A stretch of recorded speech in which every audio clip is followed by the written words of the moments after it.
operaciones de clase mundial.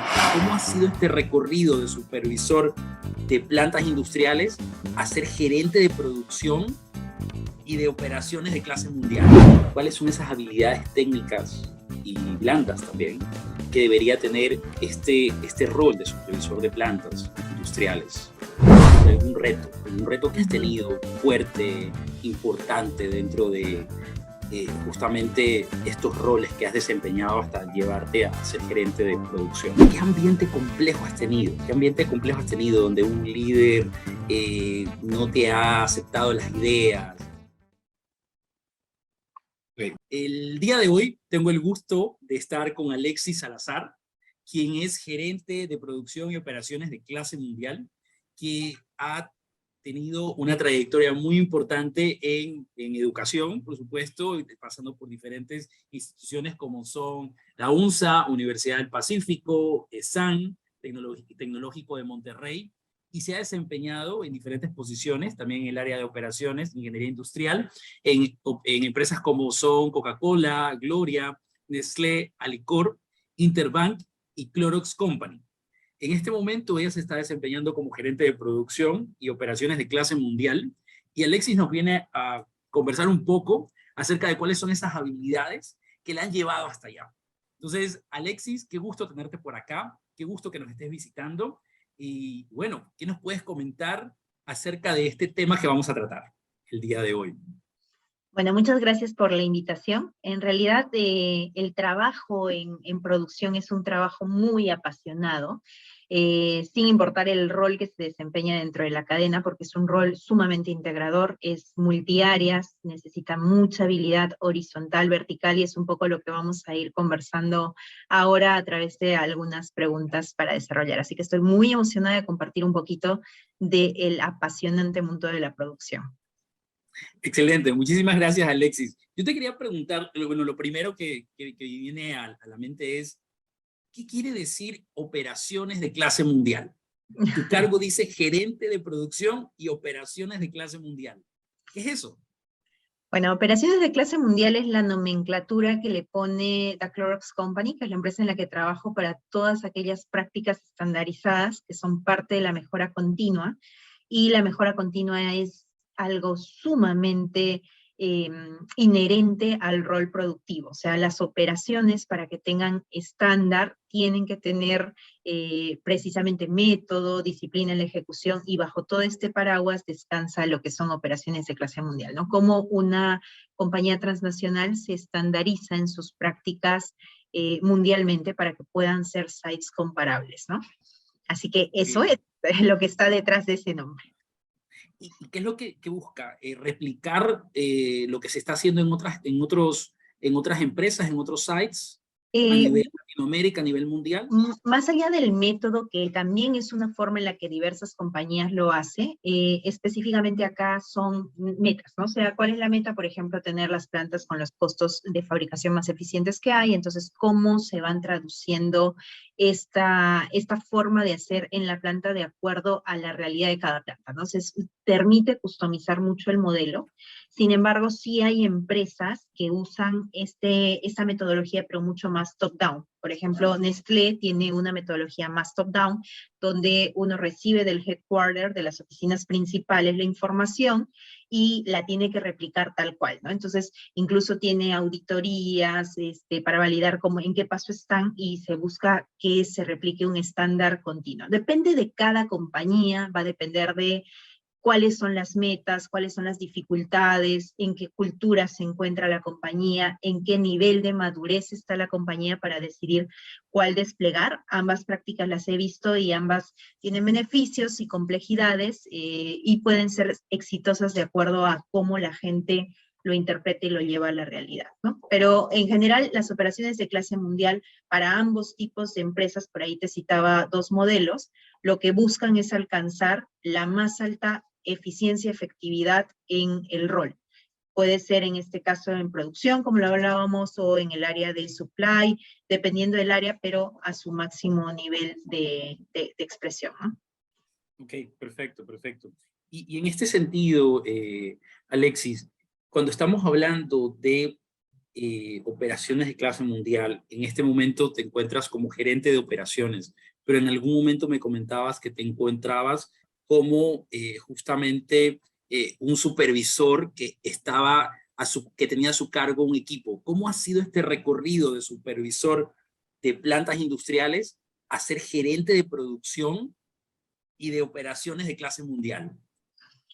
Ah, no hay, no existen líneas de carrera hoy en día, creo yo. Lo que existen son trayectorias y uno tiene que dibujar cuál es esa trayectoria. La trayectoria se suma de habilidades que se van adquiriendo en el camino, básicamente. ¿Qué diferencia a un supervisor de un gerente? El nivel de adueñamiento que empezamos a tener del proceso. O sea, el rol no debe de definir cuánto adueñamiento yo quiero tener del proceso. Entonces, cuando uno como supervisor empieza a decir, es mi planta, es mi proceso, necesito el conocimiento y adquirimos las herramientas adecuadas, más allá de lo que creemos que exige el rol, es donde nos empezamos a abrir trayectoria laboral y en cualquier rol que desempeñemos, ¿no? O sea, el puesto no debe delimitarnos a hacer solamente la labor de ingresar a las 7, terminar a las 3 y cumplir con mi supervisión, mi turno terminó bien y me desentiendo de todo. El camino para moverse laboralmente es nuevamente el adueñamiento, el interés genuino de conocer más, de entender el proceso, de entender cómo mi rol impacta en la organización y cómo yo puedo dar mucho más. Porque si yo solamente cumplo la función de supervisión, pues ese es mi rol. Pero si yo empiezo a buscar dónde genero mejora continua, cómo estoy impactando en los costos, cómo impacto en la calidad, qué proyectos de mejora voy a impulsar, empiezo a generar un agente diferenciador. Entonces, creo que un supervisor tiene un rol muy importante porque es el bonding, es la parte que conecta a la planta, a la gente, a la parte operativa con la parte administrativa. Entonces, es riquísima la posición porque te permite influenciar hacia ambos lados. Hacia ambos lados. El tema es cuánto beneficio decides tú como profesional sacarle a ese poder que tienes. Porque o lo multiplicas por 1000 porque influencias a ambos grupos, o te multiplicas por 0 porque simplemente estás pasando la información de aquí a acá y de acá a acá. Entonces, es una decisión completamente y definitivamente te puedo decir que las decisiones son las que hacen diferente y van a ayudarte a mover en la carrera profesional si es que eso es lo que te gusta y lo que quieres, ¿no? Alexis, qué le dirías ahora ya como gerente? ¿Qué le dirías a la Alexis que fue supervisora de plantas, que tiene que hacer más en todos los días de su cargo, de su puesto, de ese periodo de tiempo que está como supervisor de plantas? Primero, algo que es la razón por la que yo trabajo en operaciones es mi amor genuino por la gente con la que trabajo. O sea, hay que respetar mucho y querer a la gente operaria. Ellos son quienes al final del día y al inicio del día van a mover la organización. Las máquinas son comprables, reemplazables, sustituibles, pero las personas no. Entonces, definitivamente una de las cosas que creo desde el inicio pude hacer bien fue conectar y aprender a conectar mucho con la gente, conectar genuinamente, porque las personas son receptivas de si tu interés y tu conexión es genuina o no. Entonces, es algo que mantendría siempre. Algo que hubiera hecho mucho antes es enamorarme de las finanzas antes, porque me fui enamorando de las finanzas en el tiempo. Sin embargo, me hubiera gustado amar las finanzas desde el primer día de supervisora para entender con mucha sensibilidad cómo mi rol impacta en la organización. Es algo que con mis equipos de trabajo muevo mucho, ¿no? O sea, cómo los hago enamorarse de las finanzas, porque al final del día, cada decisión que tomamos mueve financieramente a la organización. Entonces, creo que si algo hubiera podido hacer antes es que ese amor por las finanzas venga desde el inicio y no se vaya adquiriendo en el tiempo, pero creo que esas son las dos claves, o sea, respetar y valorar a la gente con la que trabajas 360 grados y amar las finanzas. No importa el rol que desempeñes, si trabajas en una industria, tienes que amar las finanzas. Y Alexis, ¿cuál es la principal diferencia que tú ves de un gerente de producción, de operaciones, o un supervisor de plantas industriales? ¿Qué es ese gran gap que existe entre los dos puestos? Visión. Un análisis 360, ¿no? O sea, muchas veces, ¿qué es lo que pasa cuando decidimos no generar un ownership adecuado? Es que nuestros análisis son mucho más cortos y eso es algo que se va ganando en el tiempo también, ¿no? Entonces, por ejemplo, yo digo, mira, hay que mover el horario de refrigerio, una decisión que plantea un supervisor. Entonces, mi análisis de qué va a impactar suele ser mucho más pequeño cuando estoy Muy recién en las acotado. etapas de supervisión y cuando voy subiendo de puesto mi análisis va mucho más allá, ¿no? Cómo impacto a las demás áreas, cómo va mi tiempo de entrega, cómo va a mover la seguridad, la calidad, y es una práctica. Para mí ese es uno de los ejercicios más entretenidos que hago. Cada cosa que pienso le empiezo a recorrer 360 grados y decir cómo me mueve esto de acá, distintos parámetros, ¿no? Y mientras más cosas encuentre que van a mover, creo que puede ser una decisión mejor tomada. Entonces, creo que la diferencia está en cómo vamos aprendiendo de las distintas circunstancias para sumarlas al análisis a la hora de tomar o plantear alguna decisión para la organización, ¿no? Eso creo que es una gran diferencia y la verdad es que te la da el tiempo, te la da el tiempo, te la da aprender de los errores o de los aciertos de otras personas en el camino y de tus propios errores y desaciertos, ¿no? Pero esa es la diferencia principal. Teníamos otra consulta de lo que habíamos conversado previamente, y una de ellas era, ¿cuáles son esas habilidades técnicas y blandas también que debería tener este rol de supervisor de plantas industriales? Que recuerdas que debería contener, ¿no? Que debería tener, que debería poseer. De las habilidades blandas, la más importante es la comunicación, que tiene que ser muy bien desarrollada porque, como conversábamos hace un rato, un supervisor es un eje, es un bonding entre dos niveles, y mientras maneje de una mejor manera una comunicación efectiva, puede hacer llegar los mensajes de la mejor manera, sin distorsión, a ambos niveles, ¿no?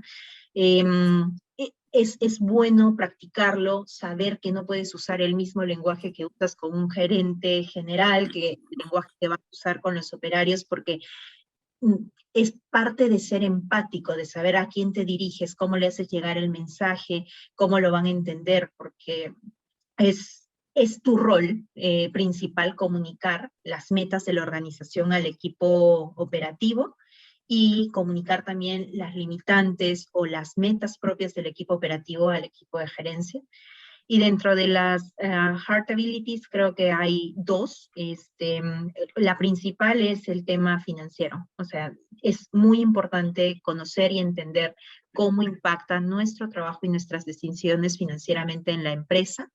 Y lo otro, la adquisición de herramientas de mejora continua. Como le decía hace un tiempo en un dictado de clases a un grupo de alumnos, al supervisor, por ser supervisor, no va a moverse de su puesto, porque esa es la razón por la que se le paga, supervisar.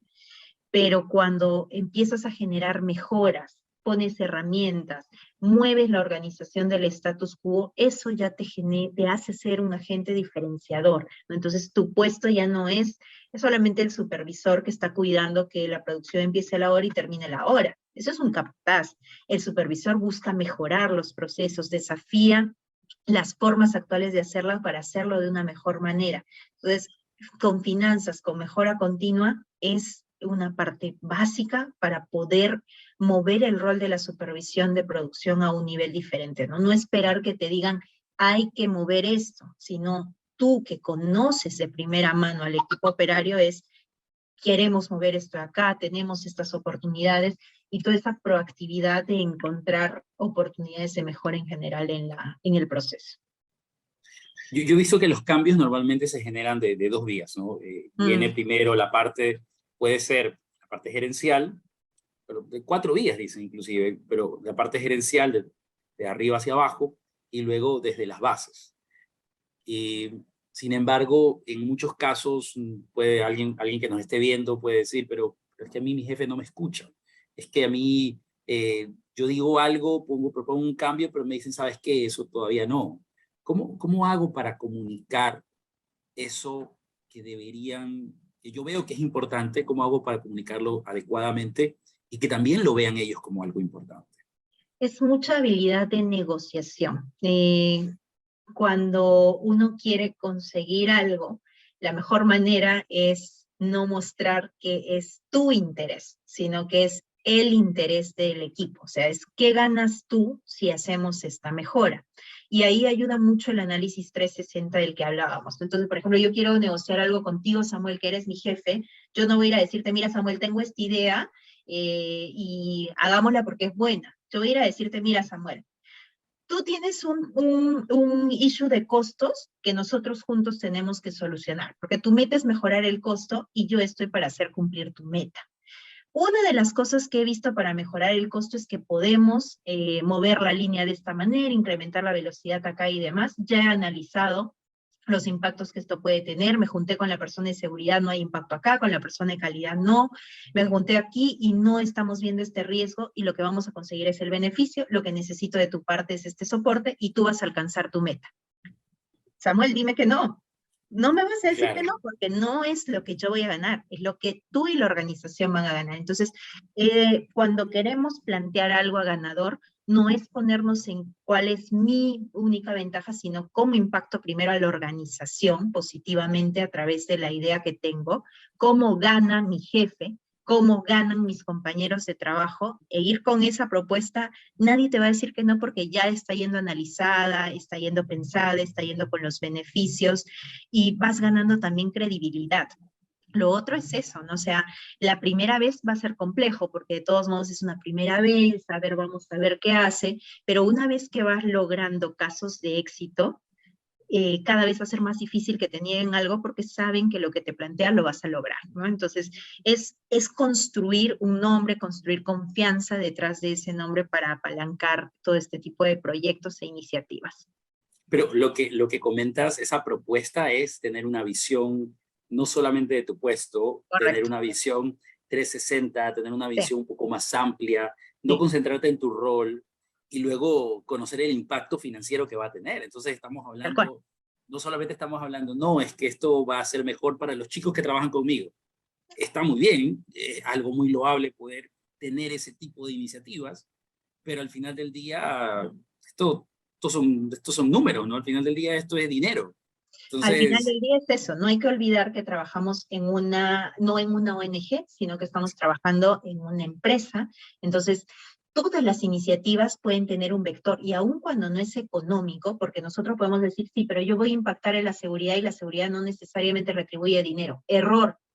La seguridad es de las primeras cosas que retribuye dinero porque es reputación. ¿Cuánto vale la marca de una organización? Entonces, en general, todas las decisiones que tomamos van a generar un impacto. Lo importante es que tengamos la capacidad de evaluar cuál es ese impacto, cuál es el beneficio positivo que le voy a llevar a la organización. ¿Por qué a mi jefe le interesaría invertir, es decir, darme el go y las herramientas y el espacio, el tiempo, los recursos para que yo mueva esta propuesta, ¿no? Al final del día es eso, es analizar siempre, no solo, como bien lo has dicho, mi interés, sino la organización y qué le estoy entregando yo a la organización, ¿no? Eso es clave. y te quería consultar sobre algún reto que has tenido fuerte, importante dentro de justamente estos roles que has desempeñado hasta llevarte a ser gerente de producción. Bueno, y operaciones de clase mundial. Bueno, hay muchos retos en general, ¿no? O sea, he tenido momentos de transiciones de plantas que pasaron de ser manuales a plantas semiautomáticas o automáticas, momentos donde se reduce la venta y tienes que contraer la operación para contener el gasto, momentos de los problemas que yo le llamo problemas bonitos, donde ya no te alcanza la capacidad de planta y tienes que empezar a implementar todas las mejoras que puedas a alta velocidad porque es un momento bonito donde la venta no para, donde la planta no abastece al negocio y tienes que eficientarte a máxima velocidad. Y cada uno tiene sus vectores de dificultad y complejidades que puedan presentar, pero en general lo que te puedo comentar en una situación compleja es para que no sea una situación que lleve a un estrés ni al líder del equipo, ni al equipo, hay que manejar siempre un plan A y un plan B. O sea, siempre tengamos un plan B, porque el estrés es cuando no funciona como yo lo quería a la primera y no tengo algo detrás, empieza el estrés y empieza la Claro. improvisación, y con la improvisación empiezan los errores.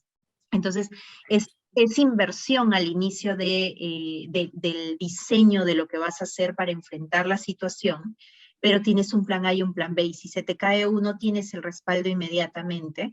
Eso genera menos estrés a la hora de enfrentar un cambio y genera también mayor orden en lo que estás haciendo, mayor método a la hora de abordar la situación que se te presente en general, ¿no? Y esto te lo digo, mira, en 3 escenarios diferentes, por ejemplo, complejos, que para los 3 funciona muchísimo tener un plan A, tener un plan B, tener siempre aliados estratégicos, o sea, quiénes son las personas de multiáreas, y eso es muy importante en el rol de manufactura, de operaciones, es siempre hay que tener aliados estratégicos, ¿no? Ventas, marketing, trade marketing, tienen que ser aliados estratégicos para ayudar a que las cosas fluyan de mejor manera, es conectar, es saber cómo yo me conecto con el negocio, porque la planta, la operación, la manufactura no puede ser una isla, tiene que estar conectada y responder al negocio. Porque al final del día el negocio podría decir, sabes que tú como operaciones me cuestas X y un copacker me cuesta X menos Y. Así que hablamos y me voy con el copacker. Siempre va a ser una Claro. posibilidad para el negocio, porque puede existir un negocio sin planta, pero no puede existir una planta sin negocio, ¿no? Entonces, es sumamente importante entender nuestro impacto en la organización como cadena total, y con esto ayudamos a que nuestras decisiones sean mucho mejores, sin importar el escenario complejo en el que estemos, ¿no? Decías encontrar aliados, encontrar aliados.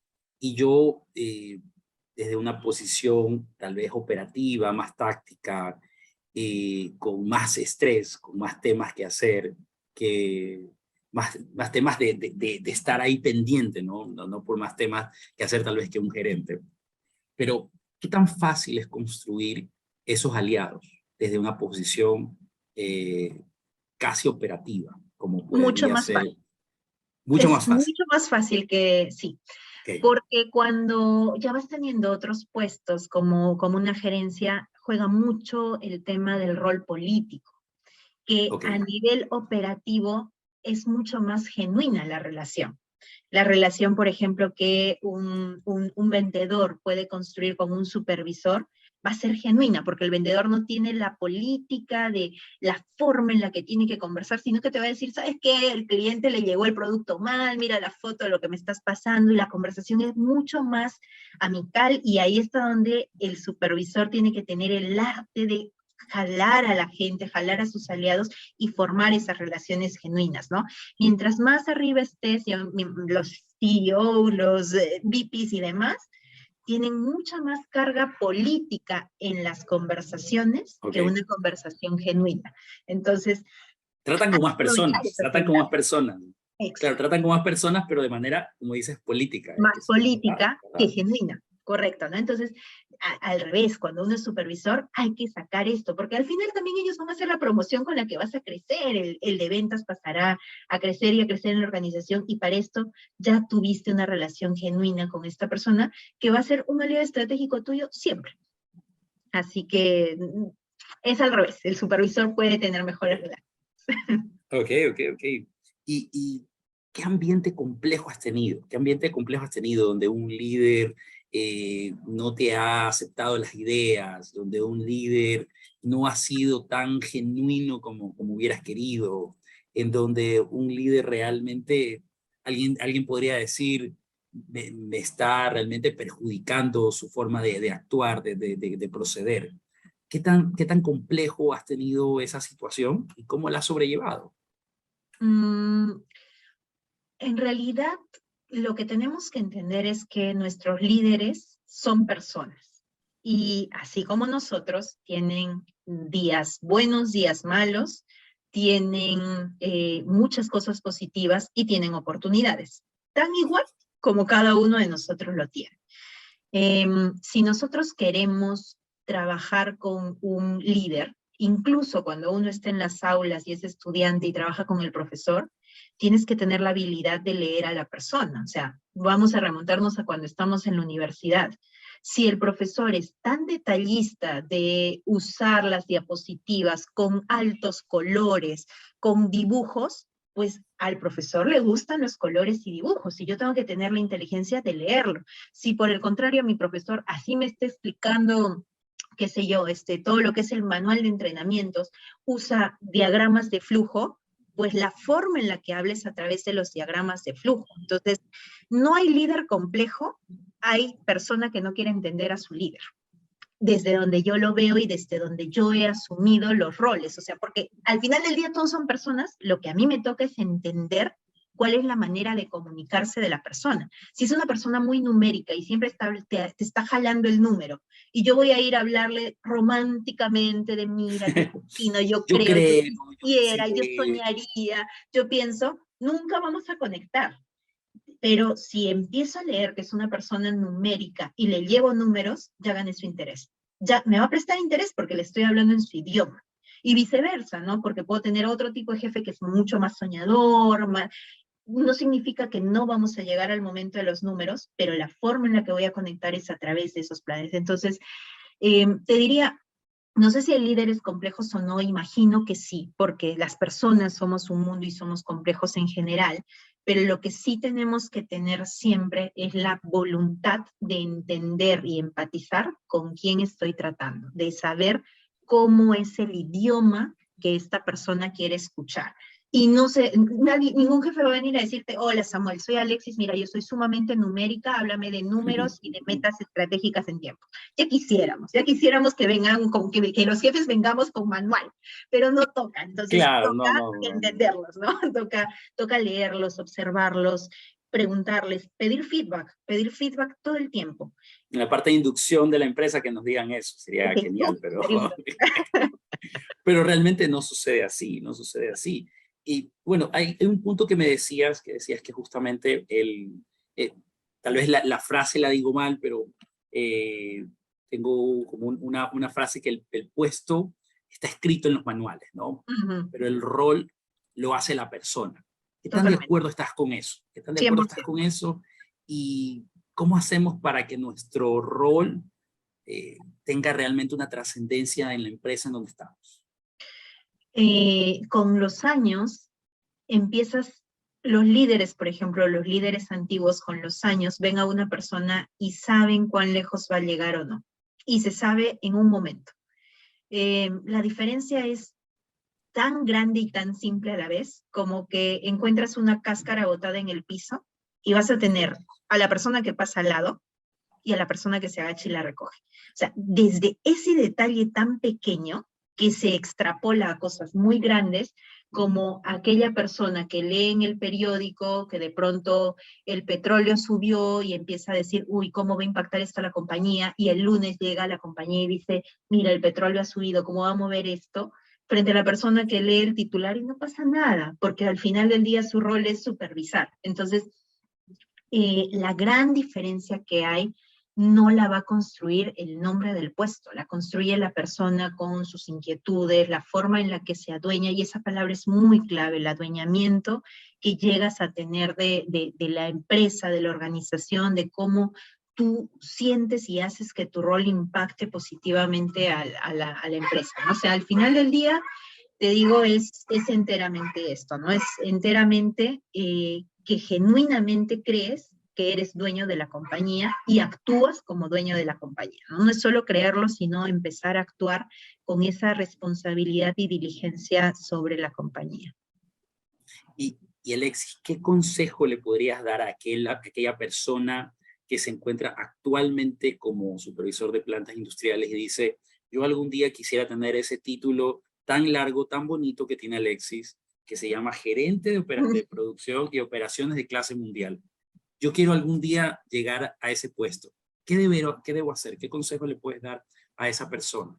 Ahí te voy a dar un mal consejo porque en realidad yo nunca he querido este puesto. Yo Y sé, creo yo que, sé, yo y sé. creo que en realidad cuando no lo quieres es cuando se da, porque en lo que yo siempre me he concentrado ha sido en que lo que haga lo tenía que hacer excelente. Y eso es lo que pienso ahora, ¿no? O sea, si yo barriese, Nadie barrería como yo. Nadie dejaría un piso tan brillante como yo lo dejaría.